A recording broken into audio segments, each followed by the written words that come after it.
Halo guys, kembali lagi di YouTube channel Bimbel Chief. Nah, sebelumnya kita telah membahas mengenai flux magnetik. Nah, pada kesempatan kali ini kita akan melanjutkan yaitu pada materi hukum Faraday dan hukum Lenz. Nah, kita mulai pada pembahasan yang pertama yaitu hukum Faraday. Nah, Faraday menjelaskan terdapat peristiwa yang dimana timbulnya GGL pada ujung-ujung kumparan yang disebabkan adanya perubahan flux magnetik yang dilingkupi oleh kumparan.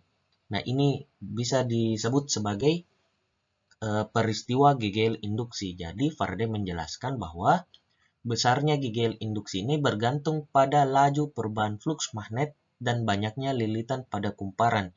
Nah, sehingga secara matematis dapat dituliskan sebagai, nah pada slide kita dapat lihat bahwa terdapat dua persamaan, yaitu ini saya tuliskan sebagai persamaan yang pertama dan ini sebagai persamaan yang kedua. Nah, sebelum kita lihat secara seksama, terdapat kemiripan dari persamaan yang pertama dan yang kedua, hampir mirip, tapi terdapat perbedaan yang dimana persamaan pertama dia menggunakan d flux dt, sedangkan di persamaan yang kedua dia menggunakan delta flux per delta t. Nah, sebelum kita membahas apa perbedaan dari persamaan pertama dan kedua, kita jelaskan dulu maksud dari simbol-simbol yang ada di persamaan tersebut. Yang pertama yaitu apa itu epsilon? Nah, epsilon itu adalah GGL induksi.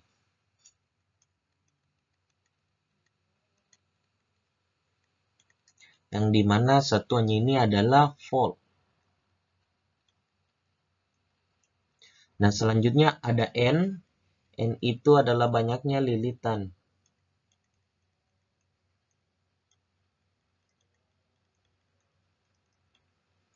Nah, selanjutnya ada flux. Flux itu kan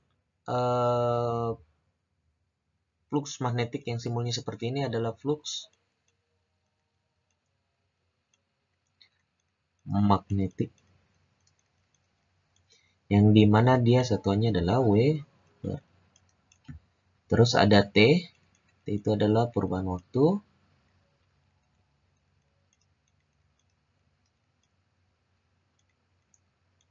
Yang dimana dia satuannya adalah second. Nah, kita bahas perbedaan antara deflux dan dt.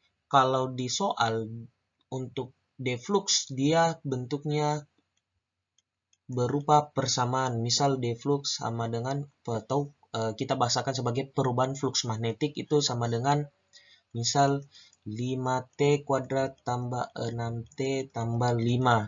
Nah, seperti itu. Sedangkan kalau di persamaan kedua, kalau dia menggunakan istilah delta flux, jadi dia langsung menyebutkan angkanya. Misal perubahan flux magnetiknya itu sebesar 100 Weber. Nah, seperti itu. Jadi, perbedaannya hanya sebatas itu. Deflux itu dia rata-rata menggunakan persamaan yang dimana harus diturunkan terhadap waktunya, sedangkan kalau delta flux dan delta t-nya itu langsung menyebutkan angka. Perbedaannya hanya seperti itu. Bagaimana dengan hukum Lenz? Nah, jika hukum Faraday membahas tentang GGL induksi, nah maka hukum Lenz membahas tentang arus listrik yang diakibatkan oleh pergerakan magnet memotong medan magnet tersebut. Yang dimana bunyi hukum Lenz itu adalah arus induksi mengalir pada penghantar atau kumparan dengan arah berlawanan, yang dimana gerakannya ini menghasilkan medan magnet yang ditimbulkannya dan melawan perubahan flux magnet yang menimbulkan. Jadi misal pada kumparan atau gambaran yang ada di masuk kumparan. Nah, kita lihat pada gambar tersebut, ketika magnet ini masuk ke dalam sebuah kumparan, yang dimana kumparan ini terjadi perubahan flux magnetik. Jadi di dalam sini terjadi perubahan flux magnetik ketika magnetnya dimasukkan ke dalam sini.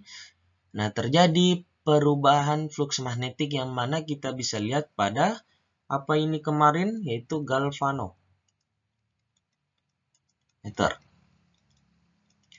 Jadi ketika dia bergerak ke kanan, perubahan dari galvanometernya ke kanan, ya kan? Tapi menurut pendapat Lenz, arah medan magnetnya ini berlawanan dengan arah penyebabnya. Jadi kalau tadi di Faraday dia menjelaskan bahwa ketika magnetnya digerakkan ke arah mana, dia terjadi perubahan flux. Sedangkan di hukum Lenz itu berlawanan dengan yang dijelaskan oleh Faraday.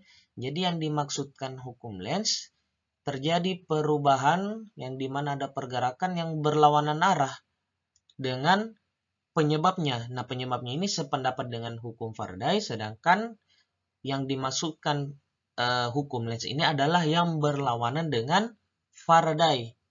Nah, seperti itu. Jadi, kalau kita lihat pada gambar yang pertama, ketika magnetnya digerakkan masuk, terjadi perubahan flux magnetik yang dimana dapat dilihat pada galvanometer, dan sebaliknya ketika kita keluarkan kumparannya, jadi pergerakan magnetnya seperti ini, dia bergerak yang awalnya tadi masuk, sekarang keluar. Jadi pergerakan galvanometernya dia ke arah kiri juga. Nah, tetapi pergerakan dari arus pendapat dari Lenz, dia bergerak berlawan arah dengan pendapat dari Faraday, seperti itu. Nah, bagaimana ketika medan magnetnya ini berada di tengah? Dia dalam kondisi diam di tengah kumparan. Bagaimana dengan penunjukan dari galvanometernya? Penunjukan dari galvanometer ketika magnet ini berada di dalam kumparan, namun posisinya diam, penunjukan galvanometernya ini tidak menunjukkan apa-apa karena salah satu syarat terjadi perubahan flux magnetik itu yang pertama ada kumparan, ada magnet, yang ketiga adanya pergerakan magnet di dalam kumparan. Jadi ketika salah satunya itu tidak ada, maka tidak bisa terjadinya perubahan flux magnetik seperti itu. Nah, baik, ada contoh kasus yang bisa kita selesaikan, yaitu ini sebuah kumparan dengan 100 lilitan. Jadi kita tulis dulu, diketahui terdapat 100 lilitan. Jadi simbolnya N, yaitu 100 lilitan. Saya bagi dua dulu. Nah, terdapat 100 lilitan dalam waktu 0,01 detik. Jadi di situ yang dimaksud adalah delta T sebesar 0,01 detik. Jadi saya tuliskan seperti ini, 1 kali 10 pangkat minus 2 second. Nah, menimbulkan perubahan flux magnet sebesar 10 pangkat minus 4. Jadi delta fluxnya ini sama dengan 1 kali 10 pangkat minus 4 Weber. Nah, jadi bagaimana? Maka pada ujung-ujung kumparan akan timbul GGL induksi. Jadi kita tanyakan di sini berapa besar epsilonnya atau GGL induksinya. Nah, cara menyelesaikannya itu kita menggunakan persamaan yang kedua tadi yang dibahas, epsilon sama dengan minus N delta flux per delta T, yang dimana minus N-nya ini sebesar 100, delta fluxnya berapa? 1 kali 10 pangkat minus 4 per 1 kali 10 pangkat minus 2. Ingat satuannya Weber, yang di sini second. Nah, jadi kita selesaikan dulu yang perubahan flux dan perubahan waktu. Jadi kita tulis dulu 100 di sini. Nah, 1 kali 10 pangkat minus 4 dibagi 1 kali 10 pangkat minus 2. Kalau pembagian, tanda minus 2-nya ini kita naikkan ke atas. Jadi dia bernilai positif. Karena angkanya sama, satuannya sama, 10, 10. Jadi minus 2-nya ini kan naik menjadi positif. Jadi 1 kali 10 pangkat minus 4 tambah 2. Sama dengan minus 100 dikali 1 kali 10 pangkat minus 2. Ingat satuannya Weber per second. Nah, minus 100 ini bisa saya tulis seperti ini. Jangan lupa minus dulu. 1 kali 10 pangkat 2 dikali 1 kali 10 pangkat minus 2. Nah, 10 pangkat 2 dikali 10 pangkat minus 2 habis. Jadi sisa 1 kali 1. Jadi nilainya akhir adalah minus 1. Satuannya dari epsilon adalah volt.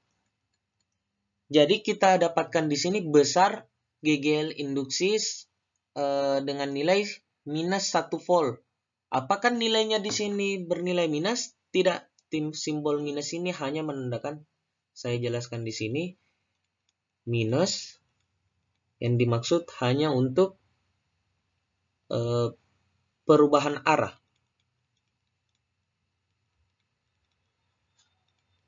Perubahan arah arus induksi. Jadi simbol minus ini saya jelaskan ulang, dia berbeda atau arahnya berlawanan dengan arah penyebabnya. Jadi tanda minus ini cuma menjelaskan arah. Jadi bukan nilainya yang bernilai minus, tapi arahnya yang dia maksudkan. Jadi di sini tetap nilainya sebesar 1 volt. Jadi perubahan GGL induksinya itu bernilai 1, namun arahnya berlawanan dengan arah penyebabnya. Atau arah induksinya itu berlawanan dengan arah penyebabnya. Seperti itu.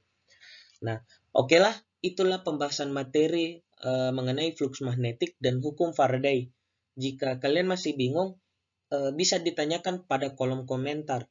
Jangan lupa like dan komen dan subscribe channel YouTube Bimbel Chief. Sampai jumpa di video selanjutnya. Nah, kita lihat contoh soal yang di atas. Nah, langsung saja kita coba kerjakan. Tulis dulu yang diketahui dari soal.